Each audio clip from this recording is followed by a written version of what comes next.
Hello friends, ये है research methodology या रिसर्च एप्टीट्यूड का part 4 UGC NT NET JRF और सेट एग्जाम के लिए। चलिए स्टार्ट करते हैं। What does randomization ensure in experimental research? Randomization क्या है एक्सपेरिमेंटल रिसर्च के अंदर, क्या एंश्योर करती है? Uniformity of the groups, similarity of the groups, uniformity and similarity of the groups, या फिर uniformity similarity and equalization of the groups. तो करेक्ट आंसर रहेगा ऑप्शन डी। ये जो रैंडमाइजेशन होती है एक ऐसी प्रोसेस होती है जो रिसर्च के अंदर क्या करती है। रैंडमाइजेशन की प्रोसेस रिसर्च के अंदर जो अनवांटेड जो वेरिएबल होते हैं इसके अंदर, जिनको एक्सटर्नस वेरिएबल भी कहते हैं, उसके अंदर इनको क्या करती है, रिड्यूस करती है। जो उसके अंदर अनवांटेड जो फैक्टर होता है उसको क्या करती है, रिड्यूस करती है। तो ये क्या करती है यहाँ पे, तो इसका करेक्ट ये तो इसी के बारे में बताया गया कि यूनिफॉर्मिटी, सिमिलरिटी और इक्वलाइजेशन है ग्रुप्स की। चलिए नेक्स्ट क्वेश्चन देखते हैं। नेक्स्ट क्वेश्चन क्या है फ्रेंड्स, वीडियो को लाइक जरूर करना और वीडियो को बड़े ध्यान से देखना एंड तक, क्योंकि इसके अंदर हमने हमारे चैनल पे जितनी भी रिसर्च की वीडियो डाली है, सारी जो वीडियो है जो है ऑलमोस्ट जो रिसर्च का सिलेबस है कवर करती है। हमने बहुत सारे इंपॉर्टेंट एमसीक्यू डाले हैं जो आपकी हर एग्जाम में हेल्प करेंगे, चाहे वो नेट है, एमफिल एंट्रेंस है, पीएचडी एंट्रेंस है, या फिर वो आपका सेट एग्जाम है, इसमें आपके काम आएंगे। और साथ ही साथ जो एजुकेशन का पेपर होता है, एजुकेशन नेट का पेपर होता है, उसका जो यूनिट 6 है उसको भी ये कवर करेंगे। तो देखिए नेक्स्ट क्वेश्चन है आपका, power of the test of significance mean probability of what. जो पावर ऑफ सिग्निफिकेंस होती है उसका प्रोबेबिलिटी का क्या अर्थ है? ऑप्शंस है incorrect rejection of the null hypothesis, correct rejection of null hypothesis, incorrect acceptance of null hypothesis, या फिर correct acceptance of null hypothesis. जल्दी से इसका आंसर बताइएगा। इसका आंसर क्या होगा? इसका करेक्ट आंसर होगा ऑप्शन सी। ये जो करेक्ट रिजेक्शन है नल हाइपोथेसिस की, जहां पे क्या होता है कि हाइपोथेसिस क्या होती है, ट्रू होती है, फिर भी हम क्या कर देते हैं, उसको रिजेक्ट कर देते हैं। चलिए नेक्स्ट क्वेश्चन देखते हैं। What does F ratio mean? F ratio का क्या अर्थ है? A ratio between mean SSA and mean SSW, या फिर a ratio which is always more than 1.0, a ratio between more than SST and mean SSA, a ratio between mean SST and mean SSW। सबसे पहले तो हम ये SSA, SSW, SST कहाँ पे use होते हैं ये बता देते हैं। जो SSA, SSW, SST ये वर्ड क्या है, एनोवा में यूज होते हैं। एनोवा के अंदर क्या है, जनरली ये आउटपुट को जो है लेने के लिए यूज किए जाते हैं। एसएसए की फुल फॉर्म क्या होती है, आप इसको नोट कर लीजिएगा अपनी नोटबुक पे। जल्दी से अपनी नोटबुक उठा लीजिए और इसको नोट कीजिएगा। एसएसए क्या होता है, sum of square among groups. और जो एसएसटी होता है, sum of square between groups, या फिर जो है एसएसटी है इसको एसएसबी भी बोलते हैं। एसएसडब्ल्यू भी एक वर्ड होता है, यहाँ पे दिया भी गया है। एसएसडब्ल्यू कहता है सम ऑफ स्क्वायर विद इन। एसएसटी क्या होता है, सम ऑफ स्क्वायर टोटल। और एसएसबी क्या होता है, sum of square between groups. और एसएसआर क्या होता है, रिग्रेशन सम ऑफ स्क्वायर। तो इन टर्म्स को जो आप नोट कर लीजिएगा। और अभी आइए देखते हैं इसका आंसर क्या होगा। इसका आंसर होगा a ratio between mean SSA and mean SSW. जो एफ रेशियो होती है उसका अर्थ ये होता है कि जो रेशियो होती है किसके बीच की, एसएसए का मीन और एसएसडब्ल्यू का मीन। चलिए नेक्स्ट क्वेश्चन देखते हैं। In which situation chi square test can be use? किस सिचुएशन के अंदर काई स्क्वायर टेस्ट का आप यूज करते हैं? ऑप्शंस है आपके k equal to 2 but some expected frequency are less than s, df is greater than I but more than 20% of frequency are smaller than s, any expected frequency is smaller than I, none of above is found to be the fact। इसका correct option होगा option D. Correct answer क्या है, option D. आइए हम आपको बता भी देते हैं कि काई स्क्वायर टेस्ट जो है हम कहाँ यूज करते हैं। काई स्क्वायर टेस्ट को गुडनेस ऑफ फिट टेस्ट भी कहते हैं, ठीक है। काई स्क्वायर टेस्ट को क्या कहते हैं, गुडनेस ऑफ फिट टेस्ट। जब हमें यह जानने की जरूरत होती है कि जो ऑब्जर्व्ड डिस्ट्रीब्यूशन है वो कितना क्लोजली है एक्सपेक्टेड डिस्ट्रीब्यूशन के, तब हम काई स्क्वायर टेस्ट का यूज करते हैं। और काई स्क्वायर टेस्ट क्या करता है, यह देखता है कि जो दो इंडिविजुअल वेरिएबल है वो इंडिपेंडेंट है या नहीं। काई स्क्वायर टेस्ट के लिए जो है रिसर्च को न्यूमेरिकल वैल्यू यूज करनी पड़ती है। जो रिसर्चर होता है काई स्क्वायर टेस्ट अगर वो यूज करता है तो उसको क्या यूज करना पड़ता है, न्यूमेरिकल वैल्यू यूज करनी पड़ती है। ये चीजें बहुत ही ध्यान में रखने की है और इनमें से क्वेश्चन पूछ लिया जाता है। चलिए नेक्स्ट क्वेश्चन देखते हैं। नेक्स्ट क्वेश्चन है आपका, what is wrong about non parametric test और सिग्निफिकेंस। नॉन पैरामीट्रिक और पैरामीट्रिक टेस्ट का आपको अच्छे से पता होगा, जब आप रिसर्च पढ़ते हैं उसमें आते हैं। तो नॉन पैरामीट्रिक टेस्ट और सिग्निफिकेंस, इसके अंदर रॉन्ग पूछा गया है कौन सी चीज है, तो they are distribution free technique of analysis, या they assume that group should be homogeneous, they make no assumption about the parameters, या फिर they do make certain assumption but these are fewer and less stringent। तो इसका correct option क्या होगा कि they assume that group भी should be homogeneous। ये क्या है, इसके अंदर एक रॉन्ग स्टेटमेंट दी गई है कि जो नॉन पैरामीट्रिक टेस्ट है वो ऐसा कुछ नहीं चाहते कि होमोजेनियस हो डाटा हमारा, या फिर जो है दूसरे टाइप का डाटा हो, हेट्रोजीनियस हो या होमोजीनियस हो, ये चीजें इसके अंदर मायने नहीं रखती। चलिए नेक्स्ट क्वेश्चन देखते हैं।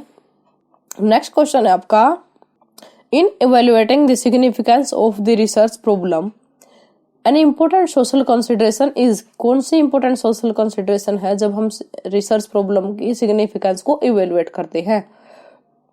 The genuine interest of the researcher in the problem, जो प्रॉब्लम है उसके अंदर रिसर्चर का जो है एक्चुअल इंटरेस्ट होना चाहिए।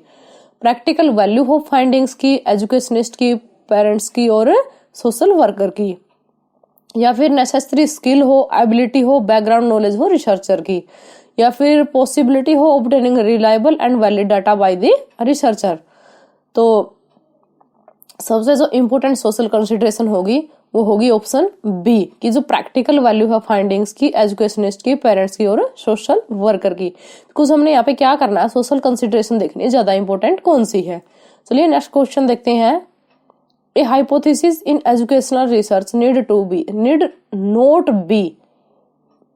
जो हाइपोथेसिस है एजुकेशनल रिसर्च के अंदर तो उसको किसकी जरूरत नहीं होती,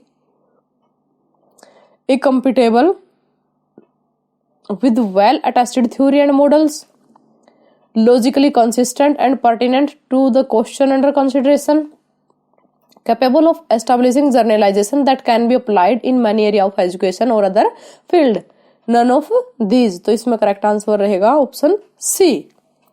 जो हाइपोथेसिस है एजुकेशनल रिसर्च के अंदर उसको जरूरत नहीं है कि वो ऐसी जर्नलाइजेशन एस्टैब्लिश करे या जर्नलाइजेशन एस्टैब्लिश करने के योग्य हो कि जिसको अप्लाई किया जा सके काफी एरिया ऑफ एजुकेशन के अंदर और फील्ड के अंदर।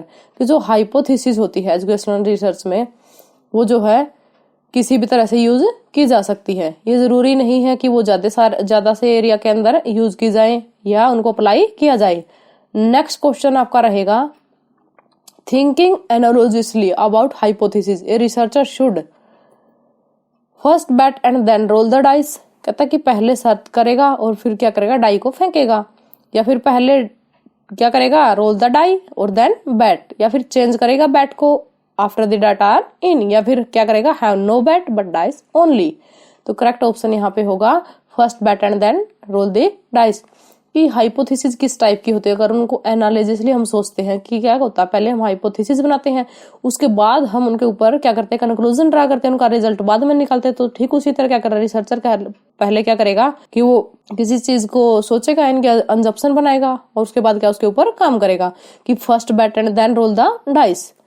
नेक्स्ट क्वेश्चन आपका है, if the population on which study is based is such that all its units can be reached, it is termed as target population, accessible population, homogeneous population और heterogeneous population। तो जो population होती है study के अंदर based होती है unit के ऊपर, तो उसको क्या कहते हैं, उसको कहते हैं accessible population। और जो homogeneous population होती है उसके अंदर क्या होता है, सारी की सारी population एक जैसी होती है। और heterogeneous population होती है उसके अंदर सारी की सारी जो population होती है वो डिफरेंट टाइप की। नेक्स्ट क्वेश्चन आपकी स्क्रीन पे है, sampling frame means, sampling frame का क्या मीनिंग है, मीन यानी कि क्या अर्थ है इसका। आइडेंटिफिकेशन करे टारगेट और एसेसेबल पॉपुलेशन की, या फिर डिफाइनिंग करे सैंपल यूनिट का, सिलेक्शन करे यूनिट का, या फिर प्रिपेयर करे कंप्लीट लिस्ट यूनिट्स की जो फाइनाइट पॉपुलेशन की है और ड्रा की है सैंपल से, या फिर फिक्स करे सैंपल साइज को और ड्रा करे एक सैंपल। तो इसका जो करेक्ट आंसर होगा वो होगा ऑप्शन सी, कि जो सैंपलिंग फ्रेम का अर्थ क्या है, एक प्रिपेयर करता है कंप्लीट लिस्ट यूनिट की जो फाइनाइट पॉपुलेशन की है, क्या करने के लिए, सैंपल ड्रा करने के लिए। नेक्स्ट क्वेश्चन आपका है, action research is ordinarily concern with problem. Action research क्या है, किस प्रॉब्लम से कंसर्न है, देखो, ऑफ जनरल नेचर की, कॉन्स्टिट्यूटिंग का यूनिवर्सल ट्रूथ को, या फिर are of immediate concern and call for immediate solution, या फिर हैव लॉन्ग रेंज इम्प्लीकेशन। जल्दी से इसका आंसर गैस कीजिएगा, बहुत ही आसान क्वेश्चन है, जल्दी से बताइएगा। वीडियो को पॉज करके भी आप अपना आंसर दे सकते हैं। तो इसका करेक्ट जो आंसर होगा वो होगा ऑप्शन सी, कि एक्शन रिसर्च को किसके लिए जाना जाता है, ये क्या करती है, इमीडिएट जो प्रॉब्लम होती है उसका सॉल्यूशन करती है। चलिए नेक्स्ट क्वेश्चन आपकी स्क्रीन पे है, what is the aim of educational research.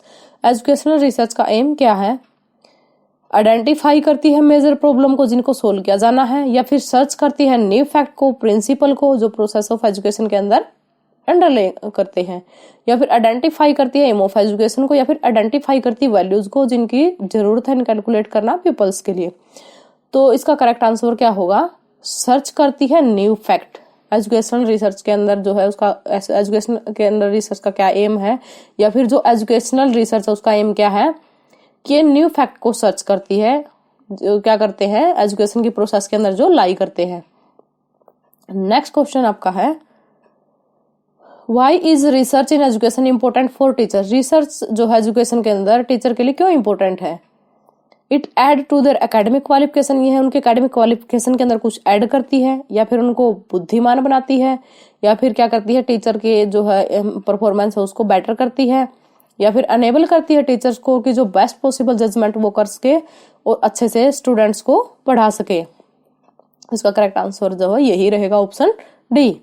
चलिए नेक्स्ट क्वेश्चन देखते हैं। नेक्स्ट क्वेश्चन आपका, what does view of related research and literature note do. कहता है कि what does view of related research है और लिटरेचर है वो क्या नहीं करते। Provide the researcher with sufficient useful knowledge, या फिर help the researcher in identifying needed problem of research, make the researcher competent and perfect in doing research, या फिर make the researcher aware of pitfalls that plagued his predecessors. तो इसका correct answer क्या होगा, इसका correct answer होगा option C, कि जो रिसर्चर को कॉम्पिटेंट और रिसर्च करने में परफेक्ट नहीं बनाते। देखो जो रिलेटेड रिसर्च होती है और जो लिटरेचर होता है वो क्या करते हैं, रिसर्चर को सफिशिएंट नॉलेज भी प्रोवाइड करते हैं, उसकी प्रॉब्लम्स को आइडेंटिफाई करने में भी हेल्प करते हैं, और रिसर्चर्स को हर एक चीज से क्या करते हैं, अवेयर करते हैं। बट रिसर्चर को कभी भी रिसर्च का जो लिटरेचर है वो कॉम्पिटेंट या किसी भी चीज को करने में परफेक्ट नहीं बना सकता। ये उसकी खुद की एबिलिटी होती है कि वो रिसर्च को किस तरह से करता है। चलिए नेक्स्ट क्वेश्चन देखते हैं। Who said that the population problem is a proposed question for solution. ये किसी की डेफिनेशन है, तो पूछा गया है किसने कही थी। यहाँ पे ऑप्शन आपके सामने है, अब आपको बताना है इन चारों ऑप्शन में से किसने ये डेफिनेशन दी है। तो ये डेफिनेशन है जॉन सी टोरेंसन की। इसको अच्छे से लर्न कीजिए क्योंकि कई बार जो है एग्जाम में ये पूछी जाती है। ये एमफिल पीएचडी के एंट्रेंस में भी कई बार पूछा गया है यही क्वेश्चन, और यही क्वेश्चन नेट के एग्जाम में भी आ चुका है। तो इसको बड़े अच्छे से लर्न कर लीजिएगा क्योंकि हम जो है ज्यादा से ज्यादा जो ऑप्शन चूज करते हैं जॉन डब्ल्यू बेस्ट ही चूज करते हैं, बट ये जो डेफिनेशन किसकी है, जॉन सी टोरसेंट की है। नेक्स्ट क्वेश्चन आपका, What type of study mean comparison of likeliness and difference among phenomena to find out factor which seems to accompany or contribute to the occurrence of certain event। किस type की study क्या करती है, comparison करती है लाइकलीनेस के अंदर और डिफरेंस करती है फिनोमिना के अंदर, और फाइंड आउट करती है फैक्टर्स को जो अकम्पनी और कंट्रीब्यूट करते हैं occurrence of certain इवेंट के लिए। ऑप्शंस है correlational study, experimental study, casual comparative study, या फिर एक्स पोस्ट फैक्टो स्टडी। तो ये जो कोरिलेशनल स्टडी होती है, एक्सपेरिमेंटल स्टडी होती है, सबसे पहले आपको इन चीजों के बारे में जानना बहुत जरूरी है आप लोगों के लिए कि ये होती क्या है। कोरिलेशनल स्टडी क्या होती है, एक्सपेरिमेंटल स्टडी क्या होती है। जो कोरिलेशनल स्टडी होती है, कोरिलेशनल स्टडी के अंदर क्या होता है, रिसर्चर जो है वेरिएबल के अंदर नेचुरली जो रिलेशनशिप फाइंड आउट करने की कोशिश करता है कि वो किस प्रकार से एक दूसरे से जो है रिलेटेड है। जो एक्सपेरिमेंटल रिसर्च होती है, एक्सपेरिमेंट जो स्टडी होती है उसके अंदर क्या होता है, ये कंट्रोल्ड इन्वायरमेंट के अंदर होती है। और जो काजुअल कंपैरेटिव स्टडी होती है इसके अंदर कॉज एंड इफेक्ट चेक किया जाता है। और जो एक्स पोस्ट फैक्टो स्टडी होती है इसके अंदर जो प्रॉब्लम होती है या जो घटना होती है वो पहले से ही घटित हो चुकी होती है और उसके बाद उसके ऊपर स्टडी की जाती है। जैसे कि नाम से ही पता चलता है एक्स पोस्ट फैक्टो स्टडी की पहले जो इवेंट है वो घटित हो जाता है, उसके बाद उसकी स्टडी की जाती है। तो इसका करेक्ट आंसर क्या होगा, ये होगा काजुअल कंपैरेटिव स्टडी। चलिए नेक्स्ट क्वेश्चन देखते हैं। नेक्स्ट क्वेश्चन है आपका, which of the following is undesirable in the questionnaire. Questionnaire के अंदर क्या चीज जो है अनडिजायरेबल है। आस्किंग फॉर अननेसेसरी इन्फॉर्मेशन, पूछना जो क्वेश्चनर को ज्यादा लंबा बना देती है, या फिर एम्बिग्युइटीज जो क्वेश्चन की उसको अवॉइड करना, या जो सिंपलेस्ट पॉसिबल वर्डिंग है और स्टेबल वोकैबुलरी का यूज करना, या फिर अवॉइड करना ऐसे क्वेश्चन जो है which the subject will not answer, जिसको जो है आंसर नहीं किया जा सकता और उनका आंसर नहीं किया जाना चाहिए। तो इसका करेक्ट आंसर क्या होगा, ऑप्शन ए, कि जो क्वेश्चनर होता है उसके अंदर क्या होना चाहिए, आस्किंग ऑफ अननेसेसरी इन्फॉर्मेशन, कि ये अनडिजायरेबल है क्वेश्चनर के अंदर, कि ऐसी इन्फॉर्मेशन नहीं पूछनी चाहिए जो क्वेश्चनर को खामखामे लंबा बना देती है। नेक्स्ट क्वेश्चन है, which of the following is desirable in questionnaire. वो तो था अनडिजायरेबल, अब यहाँ पे डिजायरेबल पूछा गया क्वेश्चनर के अंदर, क्या डिजायरेबल होता है। ऑप्शंस आपके सामने है, emotionally tone question, too broad question, two idea in one question, question which will elicit valid and reliable answer. तो करेक्ट ऑप्शन क्या होगा, ये होगा question which will elicit valid और रिलायबल आंसर, कि ऐसे क्वेश्चन उसके अंदर पूछे जाए कि जो मतलब जो वैलिड आंसर है उनको प्रकाश में लाए, उनको जो है निकाल करके लाए। नेक्स्ट क्वेश्चन आपका है, what does the face validity of a questionnaire not involve. जो फेस वैलिडिटी होती है क्वेश्चनर की वो किसमें इन्वॉल्व नहीं होती। Relating each question to the topic under investigation, या फिर checking the responses which the questionnaire elicit against an external criteria, seeing that there is an adequate coverage overall topic. Sorry coverage नहीं, coverage आएगा यहाँ पे। Option D है, seeing the question are clear and unambitious. इसका correct option होगा seeing that question are clear and ambitious. जो validity होती है क्वेश्चनर की इसके अंदर इन्वॉल्व नहीं होती, जो क्वेश्चन है वो क्लियर और अनएम्बिशियस स्पष्ट है या नहीं। Projective technique is used for measuring. Projective technique किसको मेजर करने के लिए यूज की जाती है। इंडिविजुअल नीड है सेल्फ एक्चुअलाइजेशन की, या फिर इंडिविजुअल की इन्वेंटेड इंटरेस्ट के लिए, या फिर इंटरेस्ट के लिए, या फिर इंडिविजुअल की dominant feeling, emotion, conflict, need जो जनरली रिप्रेस्ड होती है इंडिविजुअल के द्वारा और स्टोर होती है अनकॉन्शियस माइंड के अंदर, या फिर इंडिविजुअल की वैल्यू सिस्टम के लिए। तो इसका करेक्ट आंसर रहेगा ऑप्शन सी, कि जो प्रोजेक्टिव टेक्निक है वो इन चीजों के मेजर करने के लिए यूज की जाती है। नेक्स्ट क्वेश्चन है आपका, which of the following is not a projective technique. अभी यहाँ पे पूछा ही गया कि प्रोजेक्टिव टेक्निक होती क्या है। रोशर्स, टीएटी, सेंटेंस कंप्लीशन टेस्ट और मोड्यूलर पर्सनैलिटी इन्वेंटरी। जो ये टीएटी होता है इसकी फुल फॉर्म होती है टीमैथिक एप्रिसिएशन टेस्ट। तो चलिए यहाँ पे नोट प्रोजेक्टिव टेक्निक पूछ रखी, ये कौन सी होगी, ये होगी मोड्यूलर पर्सनैलिटी इन्वेंटरी। बाकी जो रोसर्स टेस्ट और सेंटेंस कंप्लीशन टेस्ट है क्या प्रोजेक्टिव टेक्निक्स है। चलिए नेक्स्ट क्वेश्चन देखते हैं क्या है। Which of the following is not measured by a TAT test. जो TAT टेस्ट है उसके द्वारा कौन सी चीज मेजर नहीं की जाती। Personality needs, emotions, personality adjustment, या फिर रीजनिंग एबिलिटी। तो TAT टेस्ट के द्वारा जो है रीजनिंग एबिलिटी को मेजर नहीं किया जाता। नेक्स्ट क्वेश्चन है आपका, which is a projective test. Projective test कौन सा है, यहाँ पे दिए गए हैं एडवर्ड्स पर्सनल प्रेफरेंस शेड्यूल। कई बार इसकी फुल फॉर्म भी पूछ ली जाती है। EPPS की फुल फॉर्म क्या है, तो यहाँ से ध्यान से आप अपनी नोटबुक पे नोट कर लीजिएगा। आलपोर्ट वीमेन लिजले स्टडी ऑफ वैल्यूज या फिर रोसा टेस्ट, इसको रोसा टेस्ट भी बोलते हैं। मिनेसोटा मल्टीफेसिक पर्सनालिटी इन्वेंटरी, इसकी भी फुल फॉर्म आ जाती है कई बार एग्जाम में, MMPI, इसको अच्छे से आप नोट कर लेना। तो इसका करेक्ट आंसर क्या रहेगा, इनमें से कौन सा प्रोजेक्टिव टेस्ट है, तो इसमें से जो रोसा टेस्ट है ये क्या है, प्रोजेक्टिव टेस्ट है। नेक्स्ट क्वेश्चन क्या है, what is the meaning of data, जो आप डाटा कलेक्ट करते हैं ड्यूरिंग रिसर्च तो उसका मीनिंग क्या होता है, फैक्ट होता है, ट्रूथ होता है, ऑब्जर्वेशंस होती है या मार्क्स ऑब्टेन्ड होते हैं। तो रिसर्च के ड्यूरिंग यानी कि जब आप रिसर्च करते हैं, जब आप डाटा कलेक्ट करते हैं तो उसको क्या कहते हैं, ऑब्जर्वेशन। चलिए नेक्स्ट क्वेश्चन देखते हैं। नेक्स्ट क्वेश्चन है आपका, what are the type of data according to nature, according to nature data के कितने टाइप होते हैं, qualitative, quantitative, both of them या फिर नन ऑफ दिस। तो नेचर के अकॉर्डिंग जो है डाटा के क्या होते हैं, दोनों ही टाइप होते हैं, qualitative data and quantitative data. Thanks for watching friends, इस वीडियो को लाइक कीजिएगा, शेयर कीजिएगा और अगर आप चैनल पे नए हैं तो सब्सक्राइब जरूर कीजिएगा। और हमारा चैनल है वीडियो एजुकेशन पॉइंट के प्लेलिस्ट में जाकर देखिएगा कि हमने बहुत सारे मॉक टेस्ट, रिसर्च मेथोडोलॉजी और नेट के जो पेपर होता है, पेपर 1 और पेपर 2 दोनों की काफी सारी वीडियो डाल रखी है, तो उनको ध्यान से देखिएगा और अपने पेपर की जो है अच्छे से तैयारी कीजिएगा। Thanks again.